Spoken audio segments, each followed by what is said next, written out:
हर हर महादेव भक्तों, जय भोलेनाथ। सर्वप्रथम आप सभी का आपके अपने चैनल श्री राधे वाइब्स में हार्दिक स्वागत है। आज इस वीडियो के माध्यम से हम गुरुवार त्रयोदशी व्रत कथा का श्रवण करेंगे। बहुत समय पहले भारत के उत्तर दिशा में बसे सुवर्णपुर नगर में धर्मपाल नाम का एक निर्धन ब्राह्मण अपनी पत्नी लक्ष्मी के साथ रहता था। दोनों अत्यंत धार्मिक थे। धर्मपाल भगवान विष्णु के परम भक्त थे, जबकि उनकी पत्नी लक्ष्मी प्रतिदिन भगवान शिव और माता पार्वती का पूजन करती थी। उनके घर में धन नहीं था, पर भक्ति की संपदा अपार थी। हर गुरुवार वे भगवान विष्णु को पीले पुष्प अर्पित करते और त्रयोदशी तिथि आने पर शिवलिंग पर जल, बेलपत्र और धतूरा चढ़ाते। उनका विश्वास था कि जहाँ श्री हरि का संरक्षण और महादेव का आशीर्वाद हो, वहाँ असंभव भी संभव हो जाता है। समय बीतता गया और उनकी गरीबी बढ़ती गई। कई दिनों तक घर में चूल्हा नहीं जला, फिर भी दोनों ने पूजा पाठ नहीं छोड़ा। एक दिन लक्ष्मी ने कहा, स्वामी, मुझे लगता है कि यह हमारे विश्वास की परीक्षा है। भगवान विष्णु पालनहार हैं और भोलेनाथ संकट हरने वाले हैं। दोनों अवश्य हमारी पुकार सुनेंगे। उसी गुरुवार की संध्या को उनके द्वार पर एक तेजस्वी संत आए। उनके मस्तक पर चंद्रमा जैसे तेज था, गले में रुद्राक्ष की माला और हाथ में कमंडल था। उनके स्वर में एक ऐसी मधुरता थी मानो स्वयं श्री हरि और शिव की कृपा बोल रही हो।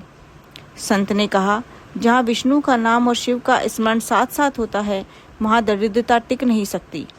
उन्होंने बताया कि यदि गुरुवार को पड़ने वाली त्रयोदशी तिथि पर श्री हरि विष्णु और भगवान शिव का संयुक्त व्रत किया जाए तो जीवन के सभी कष्ट दूर हो जाते हैं। संत ने पूजा की विधि बताई।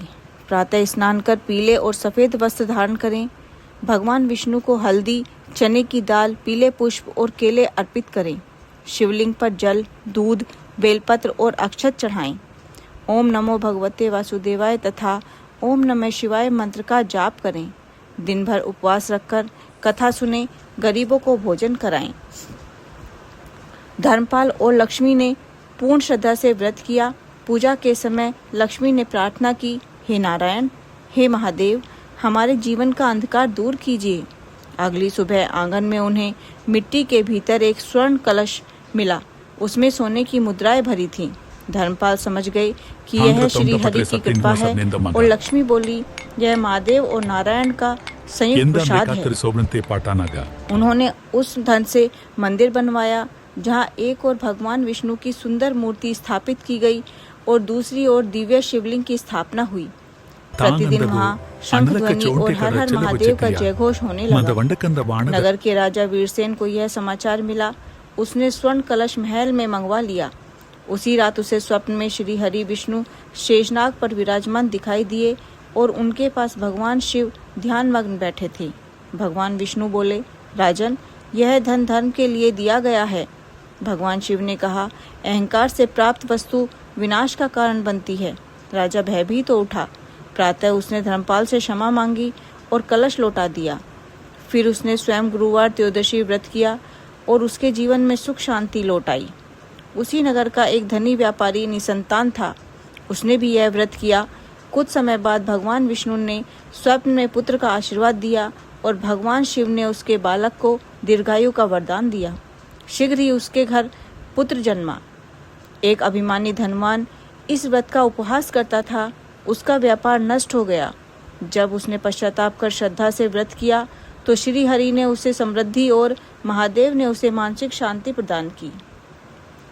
एक वर्ष बाद ही वह संत पुनः धर्मपाल के घर आए और पूछा, यदि स्वर्ण कलश वापस ले लिया जाए तो क्या तुम्हारा विश्वास डगमगा जाएगा? लक्ष्मी ने उत्तर दिया, प्रभु, हमें धन नहीं, आपके चरणों की भक्ति चाहिए। श्री हरि और भोलेनाथ की कृपा हमारे लिए सबसे बड़ा खजाना है। तभी संत ने अपना दिव्य रूप धारण किया। सामने एक और 4 भुजा वाले भगवान विष्णु थे और दूसरी ओर जटाधारी त्रिनेत्रधारी भगवान शिव विराजमान थे। उनके साथ माता लक्ष्मी और माता पार्वती भी थी। भगवान विष्णु बोले, जहाँ श्रद्धा होती है वहाँ मैं स्वयं निवास करता हूँ। भगवान शिव बोले, जहाँ सच्चा विश्वास होता है वहाँ मैं अपने भक्त के सभी संकट हर लेता हूँ। दोनों देवों ने आशीर्वाद दिया कि तुम्हारे घर में कभी दरिद्रता नहीं आएगी, परिवार में सदैव सुख और सौभाग्य रहेगा। संतान, स्वास्थ्य और सम्मान की वृद्धि होगी।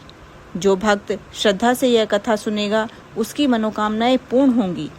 धर्मपाल और लक्ष्मी ने जीवन भर भगवान विष्णु और भगवान शिव की संयुक्त आराधना की।